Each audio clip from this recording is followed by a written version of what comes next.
কুলতলিতে পুলিশের জালে 18 জন বাংলাদেশি অনুপ্রবেশকারী। আটকদের মধ্যে 13 জন পুরুষ ও মহিলা রয়েছে, শিশু রয়েছে 5 জন।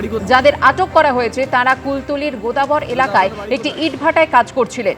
পুলিশ সূত্রে খবর, দালালদের মাথাপিছু 5 থেকে 15,000 টাকা দিয়ে এরা বাংলাদেশ থেকে এসেছিলেন এপারে। 2-3 বছর ধরে নিশ্চিন্তে এ রাজ্যেই থাকছিলেন তারা, এমনটাই খবর পুলিশ সূত্রে। গোপন সূত্রে খবর পেয়ে অভিযান চালিয়ে গতকাল তাদের আটক করে পুলিশ। চক্রের সঙ্গে আর কারা জড়িত খতিয়ে দেখছেন তদন্তকারীরা। দাদা, আপনাদের বাড়ি কোথায়? গণতন্ত্র নিয়ে পার্টির মধ্যে এবার মুখ খুললেন জাভেদ খান। কালীঘাটের বৈঠকে বেশিরভাগ পুরনো লোকের কথা শোনা হতো না, আমাদের বলার জায়গা ছিল না। মিটিংয়ে 4টে প্রশ্ন করেছি, কোনো উত্তর নেই। আর কি বললেন জাভেদ খান, শুনুন। বলছি যে বর্তমানে যা পরিস্থিতি, দলের পরিস্থিতি, একটা অংশ বিক্ষুব্ধ, তারা বৈঠক করছে, এই পরিস্থিতির জন্য কাকে দায়ী করেন আপনি? শ্রেষ্ঠ নেতাদের দায়ী করি। গণতন্ত্র ছিল না পার্টির মধ্যে, আমাদের কোনো বক্তব্য কেউ শুনতো না, শুনেও কিছু অ্যাকশন হতো না। সেই জন্যে বেশিরভাগ লোক কিন্তু এটাই বলছে, বেশিরভাগ আমরা যারা আছি তাদের কথা শোনা হতো না, এবং ইচ্ছে পূরণ, যার যা ইচ্ছা আছে শ্রেষ্ঠ নেতৃত্ব যারা দেন তারা এর জন্য দায়ী, অন্য কেউ দায়ী না। শীর্ষ নেতৃত্ব মানে কাকে আপনি মিন করছেন? আপনি সবকেই বুঝতে পারেন। আমাদের কোনো জায়গা বলবার জায়গা ছিল না। আমাদের যে কথা বলবার জায়গা একটা হবে তো, গণতন্ত্রের মধ্যে একটা গণতান্ত্রিক পার্টির মধ্যে জায়গা বলবো থাকবে তো। সেইখানে আমি সেদিন মিটিংয়ে গিয়েছিলাম, সেইখানে প্রশ্ন যখন 4টে করেছি কি আমাদের পার্টির স্ট্যান্ড কী হবে, কোনো উত্তর নেই। তো উত্তর না পেতে গেলে আমরা কি করব? আমি বলেছি রেড রোডে নেমাজটা বন্ধ হয়ে যাবে, করতে দেবে না। পুলিশ বলছে এখন পারমিশন দেবে না। বলছে আমাকে বলা হয়েছে জোরপূর্বকভাবে ওইখানে নেমাজ করে এলো।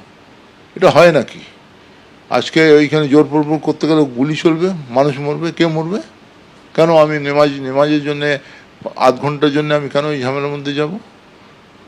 আজকে সেই জন্যে গণতন্ত্র যেখানে নেই, যেখানে পার্টি এত বড় কিনমেছে ফলের পরে কিনমেছে, কেউ রাস্তা নেই, আমরা মার খাচ্ছি, আমাদের নামে কেস হচ্ছে, কোনো শ্রেষ্ঠ নেতৃত্ব যারা দেয় তারা কোনো খবর নিচ্ছে না, তারা পাশে দাঁড়াচ্ছে না, তা আর কি বলবো?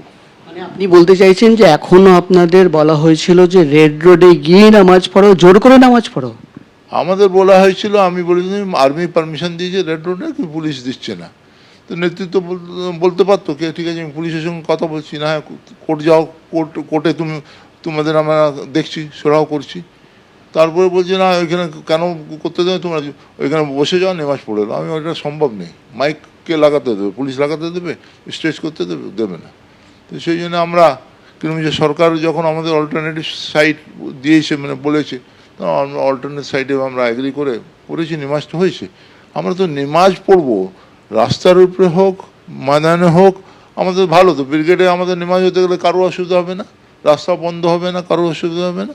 আমি ধন্যবাদ জানাই তার জন্য পুলিশকে, আর্মিকে, কি আমাদের নেমাজটা করতে দিলেন, সরকারকেও।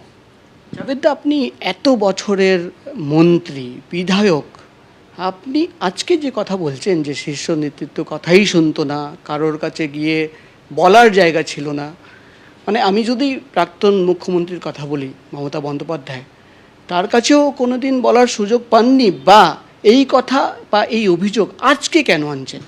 দেখুন, আগে আমরা বলেছি, দিদিও জানে সব কথাগুলো। দিদি অনেক জায়গায় দিদি কিরম সে সুরাহ করেছে, এটা আমি অস্বীকার করব না। কিন্তু বেশিরভাগ উনি কিন্তু যারা শ্রেষ্ঠ নেতৃত্ব দিচ্ছে, যারা সেকেন্ড রিং অফ লিডারশিপ ছিল, যারা ফার্স্ট রিং অফ লিডারশিপ, তাদের বলতো তুমি দেখো, তারা কিন্তু উল্টো করতো, সব সময় উল্টো করতো। দিদি তারপরে বলবার পরেও কিছু সুরাহ হতো না। এইটাই ছিল পার্টির ওই যারা ঘিরে রেখেছিল একটা কোটরি, তারাই কিন্তু এই সব জিনিসের জন্য দায়ী। আমি বলবো এইখানে আমাদের আজকেও দিদিকে আমরা সম্মান করি, শ্রদ্ধা করি, দিদি আমাদের মাথার উপরে আছে। এবিপি আনন্দ, এগিয়ে থাকে, এগিয়ে রাখে।